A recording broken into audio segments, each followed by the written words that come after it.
In this video, I'll demonstrate how you can use Adobe Spark to create your own presidential bumper sticker. Whether you're going for traditional, modern, clever, or friendly, you'll be able to use the colors, fonts, and icons in Adobe Spark to get your message across to the voters. First, you may want to figure out the future election year that you'll be eligible to run for President of the United States, and you must be 35. So figure out how many years it is until you turn 35, and then add that number to this current year, and then compare it to the future election years to find the one that you would be eligible to run. Next, open up a browser and go to the Adobe Spark website. If you have an account already, you can sign in, and you can also click Start Now and sign in with Google, etc. If you do not have an account, you can sign up for free with your email, and then you would create your account. I have an account, so I will click Sign In, and you may have to choose what type of account you're using. A lot of schools and organizations have what's called an Enterprise ID, but if you're not sure, you can always choose Adobe ID. Adobe is updating its software all the time, so my page might look different than yours.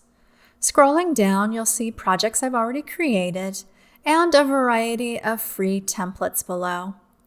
Back up above, you have all of the different types of projects you can create, and we want a custom size.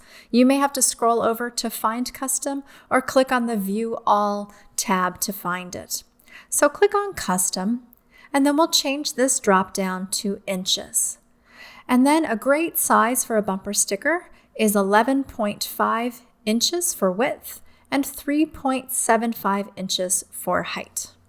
Click Next, and here you will have your artboard where you can start creating your design. If you have a free account, you might see a logo in the bottom corner, but you may be able to delete it. You'll also see some great templates you can use for inspiration. If you click on Color, you can add color to the background on your artboard, and this brought up color guides that you can use as templates, but if you want to get a single color, you just need to double-click on the artboard itself. And then you can pick on a single color for that background. Next, let's click on the plus sign to add some text. And you have some preset designs that you can use, but sometimes these lock you into a certain number of letters or a specific style. So instead, let's go up to the top and start by adding your own text.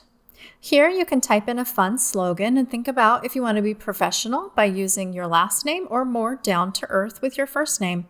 And Spark is pretty good at catching spelling errors here, so keep an eye out for those red underlined words. If you want the text to fit on a single line, you can drag the side of the box out and then use the guidelines to place it right into the center of the artboard. The guidelines are a little hard to see with this red background I'm using, unfortunately. Notice this gold box behind the text. Well, you can click on Shape on the right-hand side, and you can see different options for the background behind the text, or click this icon to remove that background. Then you can choose Color and change the color of the text. And if you click on Type, you can change more formatting. This drop-down brings up a lot of different font choices. And then you can also change the size of your font, the spacing between each of the letters, the opacity/transparency, and you can also adjust the alignment to the artboard. Let's go back up to the Add Plus button and add another line of text, but this time instead of your own text, go ahead and choose one of the presets. And you can click, grab, and move the preset, and then double click on it to edit the text within. If you want your text to go on two separate lines, you click the return button between the words, and then click Done. Now I will grab the handles on the bounding box and try to find those red guidelines to put this into place. Next, let's go back to the plus sign and see more options. And you can add photos if you like, but let's look at the icons instead. I will choose a rounded square icon, and even though it's a square, you can drag the handle on the box to make it more rectangular. And I'm going to use this as sort of a frame. You can use the hands to move it into place, or you can tap on your arrow keys on the keyboard to put it into the exact position you'd like. Above, you can click and duplicate that same icon. This time I'll make this icon in the middle a little bit and slightly smaller. And I want to change the color of the back object to blue to make it stand out more. Next, I'll hit the plus add sign again and find another icon. And you can do something traditional like, say, a flag. And there are a lot of options here, but I suggest getting creative. For example, let's look at waves instead. And I can choose this icon here and make adjustments to it. And then I can go up to duplicate it. And because this icon is see-through, when you overlap them, they actually look like a grouping. And now I'll need to double-click on the artboard to change the background color because you can't see the red and white stripes of my flag. There we go. So notice what a big difference color makes in the overall appeal of the design. This feels much more friendly and less harsh than the solid red. Finally, I'll make some adjustments to the alignment of my text.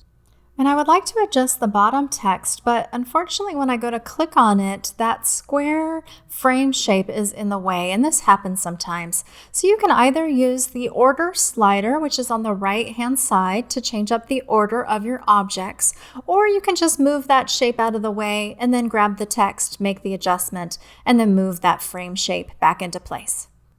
When you've completed your design, go over to Downloads in the right corner and choose to download this either as a PNG, which is great for graphics, a JPEG, which is great for photos, or a PDF, which is great for printing. I'll use a JPEG because it's so universal, and now you'll have a JPEG in your downloads that you can use as you like.